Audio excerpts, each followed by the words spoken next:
What's up everyone and welcome to our first ever ProGuides Project A video.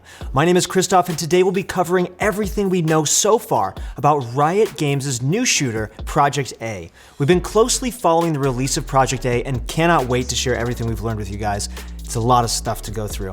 All of our information comes from players who have personally played the game, as well as highly credible leaks from the Project A Discord. So rest be assured knowing that this is the best info out there. For starters, everyone needs to be aware that March 2nd is the day we believe that Riot will release more information about the project. Riot has been placing an embargo clause on all content creators who have played Project A from sharing specific information until after March 2nd, which means they're going to make an announcement on that day. This announcement will likely include a large amount of information, which content creators will then be able to talk about after Riot officially announces all of it. If we had to make a guess, it's safe to assume that Riot will announce a beta with more character abilities and gameplay specifics, and then an actual name for Project A. Speaking of the game's actual name, we've heard from sources that the official name of Project A will be Valorant. But this is yet to be confirmed or denied by Riot, so we'll have to wait and see. For now, we'll continue to use the name Project A until it's officially stated. Now that we've got that out of the way, we can go into the gameplay details. Let's start off with the information that'll apply to all characters in the game. For starters, we learned that most weapons instantly kill with a headshot. This is very reminiscent of Counter-Strike and definitely appeals to most shooter players. Having a low TTK, or time to kill, is essential for having fast-paced gameplay. Games like CSGO and Call of Duty have used this model for years and have had tons of success. Compare this with a game like Overwatch, where characters can live for several seconds while constantly getting shot. I prefer the Counter-Strike model. Another major part of shooters that we've yet to confirm in Project A is whether or not spray patterns exist. Some players have claimed that every gun in the game has a different spray pattern, while others have stated that there are no spray patterns in the game at all, and that there is an element of randomness. Since we can't get our own hands on the beta, it's impossible for us to know which players are correct, so we'll just have to wait and see. Personally, I'd much prefer to have spray patterns than random bullet spread. Learning spray patterns is a major part of skill expression in CSGO, and it's what makes it such a complicated and rewarding game. It would be really disappointing to just see it all random. Since we're already on the topic of shooting, we've heard from several beta testers that everything related to shooting and aiming feels incredibly smooth and responsive. Players have reported that flick shots feel great, that aiming is smooth, and the hit scan is incredibly accurate and responsive. This is a breath of fresh air to me as a CSGO player. And all this is likely because of the game's 128 tick rate servers.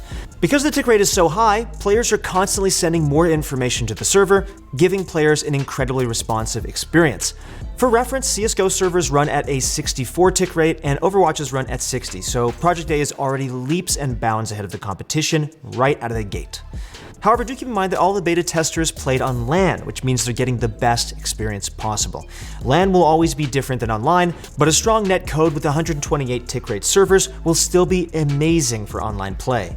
Riot has announced they're committed to preventing peeker's advantage, which is something players in the past with other shooters in the shooter community have always really disliked.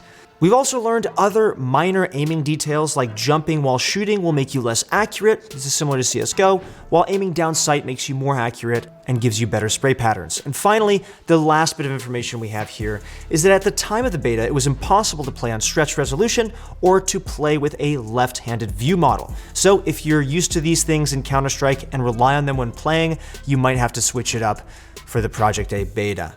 I'm pretty sure that Simple won't be happy.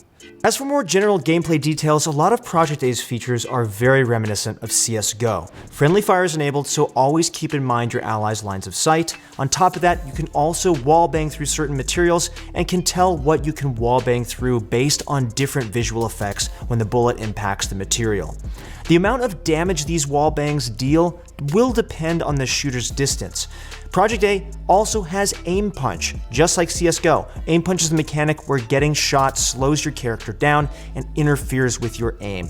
All these mechanics are pretty subtle, but they definitely are a part of making the game feel very familiar to CSGO, while also raising the skill ceiling. Besides gunplay, the other major gameplay mechanic is movement. And so far, everyone is loving the fluid movement in Project A. Some players say that it feels a little bit slower than CSGO, but it feels very natural after a few hours. Even if the game is just a bit slower, it can still be easily offset by players' movement abilities. Another interesting movement option is that there's zero crouch delay. This presumably means that you can't spam crouch during gunfights or dodge bullets similar to Apex, but we'll have to wait and see how this plays out. And last but not least, all of the flashy CSGO movement options are making a return in Project A. Players have confirmed that bunny hopping, strafe jumping, and strafe hopping are all in the game. Moving on to the buying mechanic, there are definitely a lot of CSGO parallels. For starters, yes, there is a buy menu, and yes, you'll be buying at the start of every round. You'll still have an economy that you and your team have to manage throughout the game, and I'm sure that a meta will develop around this as well when the game comes out. You can also still drop weapons for your teammates, and you'll still keep or lose weapons depending on how the round goes. Most of what you buy, like guns or armor, will be familiar, but there are some unique changes that Riot have incorporated. For starters, not everyone can buy grenades, flashbangs, or smokes. Instead, only certain players will be able to buy them depending on the character they're playing. But we'll get into that in a minute. While we're on the topic of flashes and other utility grenades, we've learned that they cannot be thrown straight ahead, and instead must be curved, either to the left or to the right. I'm assuming that Riot wants players to throw these around corners, but we'll have to wait and see why they did this and how the meta develops around them. Characters also have to buy their abilities from the store, just like everything else. Think of abilities like equipment in CSGO. You can't use them without buying them. But if you bought something and you don't use it, you'll keep it and be able to use it the next round. Abilities are also unique to certain characters, which means different characters will have access to different abilities in the store, but besides the addition of different characters, the buying mechanic will be very similar to what players are already used to. Before we get into the different characters, let's go over a few additional features of Project A. For starters, the game is entirely free to play, like every other Riot game title. Thank you, Riot. But unlike League of Legends and Runeterra, where you have to gradually unlock cards or champions, you actually start off with every character in Project A. This means you'll never have that painful feeling of not being able to play a character that really interests you. Instead, they'll have in-game cosmetics that you can purchase to separate yourself from the crowd, similar to Fortnite, but they'll be purely aesthetic and won't give any players any competitive advantage. The game also has a very useful training range where you can test all the abilities in the game. God, this would have been nice for League of Legends in Season 1 and 2. According to beta testers, everything is easily accessible and great for trying out new things. And last but not least, there is a very detailed in-game crosshair editor. You can move the outline inside, outside, or in the middle, and add a second crosshair, changing the thickness of the crosshair, and much, much more. For a shooter that's attempting to be as accurate and hardcore as possible, Project A is customizing this to perfection for serious players, and I cannot wait for all of these. With all that information out of the way, let's get into talking about what we know about the different characters and their abilities. For starters, we know that all abilities must be purchased at the start of the round and are uniquely tied to specific characters. On top of this, abilities do not directly kill other players. They're all purely tactical and are meant to serve as either utility or mobility.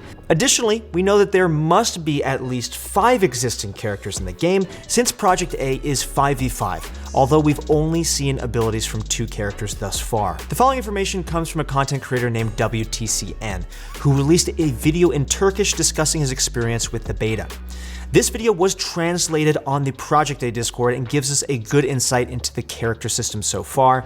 He can obviously only discuss the abilities we've seen in the trailer because he's under NDA, but it still gives us some good context on how characters will actually play out, especially when looking alongside the footage of Riot. WTCN starts off by talking about the hero with the green smoke and wall abilities. He says they're quite hard to use, which likely means he found it difficult to effectively utilize the character's abilities when trying to go in for a kill. He found this to be pretty odd since the smoke ability seems to be very reminiscent in CSGO while the wall ability seems great for blocking off different entrances and lines of sight. That's pretty much all the strategy of CSGO, is using smoke to deny vision. The shape and direction of the wall can also be manually shaped by the player, which gives this character even more utility for controlling space. WTCN probably found the character hard to use because he didn't have enough time to master the mechanic or the maps, but we're definitely confident that these utility abilities like this will be a part of the competitive lifeblood of Project A. He also notes that the revive and knife abilities that we see in the footage from Riot are both ultimate abilities. A lot of players were concerned that these abilities would dominate the game, but players have stated that ultimates are used on average at 2 to 3 times per game. They are not free passes to winning a fight, so it's not going to be cluttered like Overwatch. Speaking of the knife ability, we've learned that when activated, you actually fly into the air.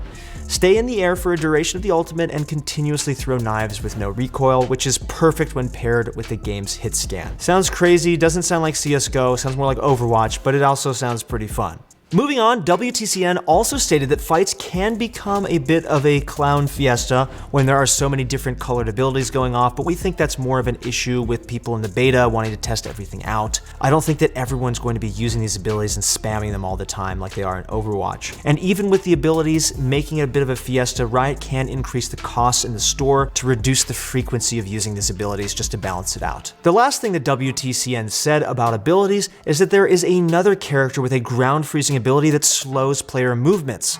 Likely something similar to Mei's ultimate from Overwatch. Personally, I'm not a big fan of slowing abilities since they're pretty anti-fun, but I'm confident Riot can balance everything out appropriately. One other thing that WTCN mentioned was the existence of a preparation phase where you're locked out of certain areas of the map until the round starts. This seems like it'll be something similar to Overwatch's preparation phase, only here you'll be buying guns and abilities in a closed room until the round actually starts. He also said that once the prep phase ends, gunfights start almost immediately, which is totally different than Overwatch's large maps. I'd imagine these instant gunfights are a design choice and are an attempt at keeping the rounds quick and the game's fast-paced. Overall, I'm in favor of these instant gunfights. I think that it's nice to keep a game fast-paced, but while also maintaining some strategy and skill. So that's all we know about Project A so far. Personally, I'm super excited. I can't wait. As a CSGO player myself, I absolutely love this, and I love the idea of using ultimates as well, but not so spammable as Overwatch is. I think that Project A is in good hands with Riot. I think that they're going to do an excellent job at balancing the game.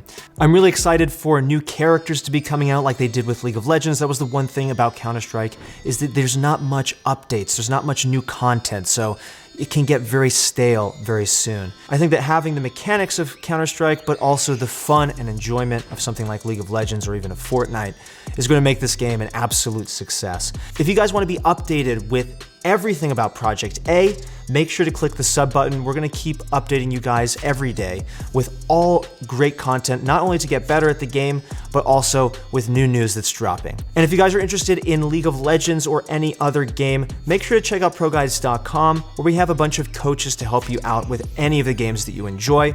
Also, if you like League of Legends, go to our League of Legends channel and subscribe there. We bring you tons of news and content related to getting better at the game. That's it for the video. Thank you so much for watching. Have a great day.